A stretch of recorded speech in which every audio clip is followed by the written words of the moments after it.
A 5-0 victory on the world stage usually signals a team at its peak.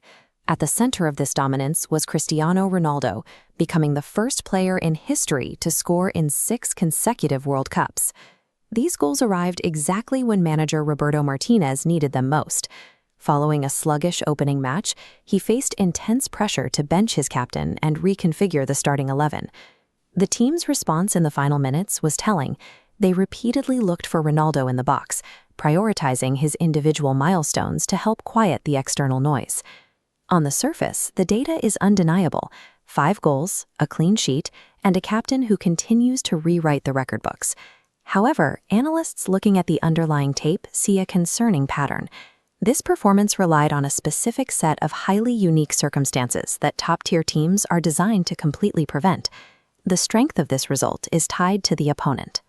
Uzbekistan is a World Cup debutant still building its football infrastructure, making them an outlier rather than a standard for measurement. To accurately gauge a contender's ceiling, they must be measured against the defensive organization of teams like France or Germany, who do not afford attackers the same degree of space. This highlights a growing tactical divide. While Portugal funnels play toward a focal point, Argentina utilizes Lionel Messi as a fluid problem solver who can dismantle elite defensive structures through playmaking. While Ronaldo remains effective against emerging nations, the concern is that a system rigid enough to prioritize his positioning becomes predictable when the opposition's quality increases. The strategy to neutralize this Portuguese side was recently demonstrated by the DR Congo national team. This approach relies on a low block, a compact defensive shell that absorbs pressure, forcing Portugal to play high-risk passes into a crowded area.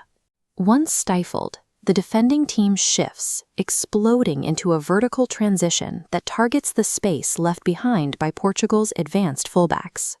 By forcing individual physical duels in open space, the opponent strips away Portugal's technical control and turns the match into a high-speed foot race.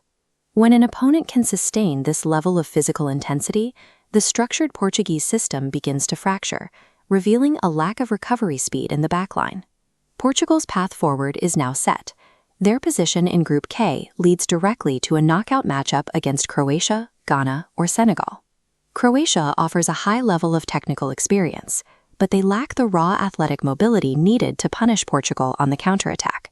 Ghana possesses the necessary athletes, yet they are currently tactically compromised, adjusting to a defensive-minded manager appointed just weeks before the tournament.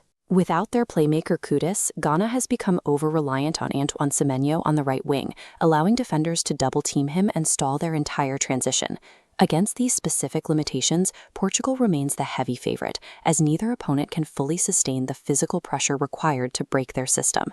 The most significant threat to Portugal's progress is a potential meeting with Senegal. Ismaïla Sarr's pace forces defensive lines to retreat early just to keep him in front of them, creating massive gaps in the Portuguese midfield. Sadio Mane complements this by turning every 50-50 ball into a physical contest, preventing Portugal from settling into their passing rhythm. Finally, Nicholas Jackson provides a physical anchor at the top of the pitch, capable of holding off defenders while the wingers join the attack. Senegal is the only side in this bracket that combines a disciplined defensive shell with the specific athletic profiles needed to force Portugal into a chaotic, transition-heavy game. The 5-0 victory over Uzbekistan was a statistical success, but it occurred in a vacuum.